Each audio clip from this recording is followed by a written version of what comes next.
অসহায় পিতা থানার দ্বারস্থ হয়েও দেখতে পেল না নিজ মেয়েকে।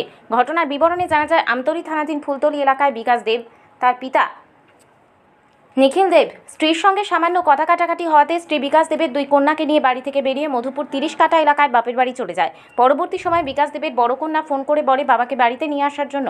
সেই ঘটনা অনুযায়ী বিকাশ দেব মেয়েকে আনার জন্য মধুপুর 30 কাট নিজ শ্বশুর বাড়ি যায়।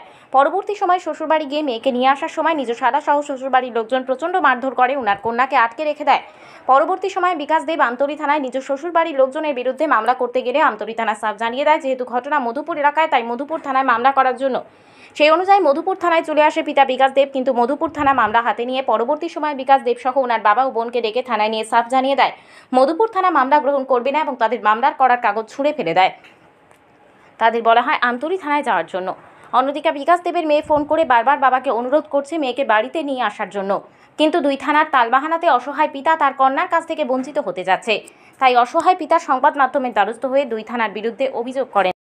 আমার বাইরে মারধর করছে, আমি শুনছি আমার বাইরে দেখতে গেছে, একটা ঝামেলা ছিল, তারা ঝামেলা লেগে বাইরের বউ গেছে বাপের বাড়ি। তো বাপের বাড়ি থাকা অবস্থা বাইরে যে ফোন করছে, বাবু আমার ভাল লাগে না, এসে দেখতে যাও।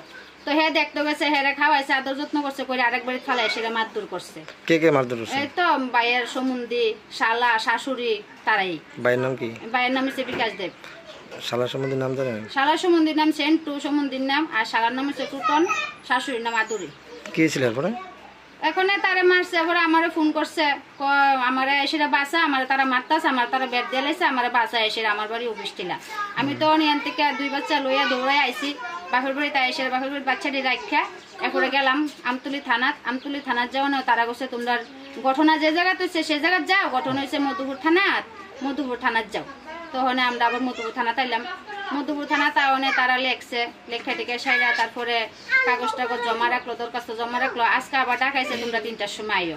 3টার সময় গেছি, তারা কথা তোমরা এই কাগজ লয়ে সেরা এই আবার আমতলী থানাত যাও। আমরা এটা দেখতে পারতাম না, এটা আমতলী থানা, আমতলী থানাত যাও। তারা এই কথা কয়ে এসিরা মানে আমরা ফর্ম দরখাস্ত ডিল দিয়ে ফেলাই দিছে। তারা কোনো এলাই করতেছে না, আমরা কথা আমরা ফাত্তই দিতেছে না যে আমার বাইরে মারলো, এটা কত তদন্ত করবো না করবো। আচ্ছা তারা গেছে শুনছি, কি তদন্ত করছে? বাইরের শ্বশুর বাড়ি কোনখানে? বাইরের শ্বশুর বাড়ি 30 কাট। মধুপুর 30 কাট? মধুপুর 30 কাট, হ্যাঁ মধুপুর 30 কাট। আপনার কি মধুপুর থানাতে গেছিলেন? হ্যাঁ মধুপুর থানাতে গেছিলাম। আপনার বাইরের বাড়ি কোনখানে? বাইরের বাড়ি ফুলতলী। তোমার ঘটনাটা তো বাড়ি বাড়ি ব্যাপার নিয়ে সংসার ঝামেলা হওয়ার পরে রাগ করে গেছে।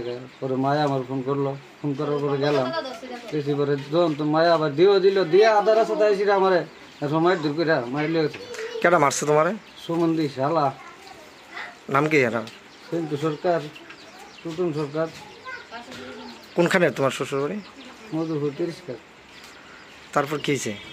তারপরে কি তারপরে তো কেসে দিলাম, গেলাম বিশাল আমতলির থেকে বাড়াইলো মধুপুর কেস দিলাম। তারা আজকে গেল, যাওয়ার আগে আমার একটা ফোন করলো। কে ফোন করছে? এই বসে যায় যে তুমি আইতেই তোমার দরকার আছে। তো গেলাম, তারপরে কইলাম এমন অবস্থা বয়ান করলাম যে আমার মায়া ফোন করতেছে, আমার মায়ের মারধর করতেছে, মায়া আমার ফোন করতেছে, বাবু গে আমার আনো। তো তারা কইছে যাইবো, যাওয়ার পর যাইবো গে, তারা আবার উত্তর পরে যাইতো না। তারপর কে কইছে যাইতো না? কোন থানা? তো মধুপুর থানা। তোমার নাম কি? বিকাশ দেব। তোমরা বাড়ি? ফুলতলী।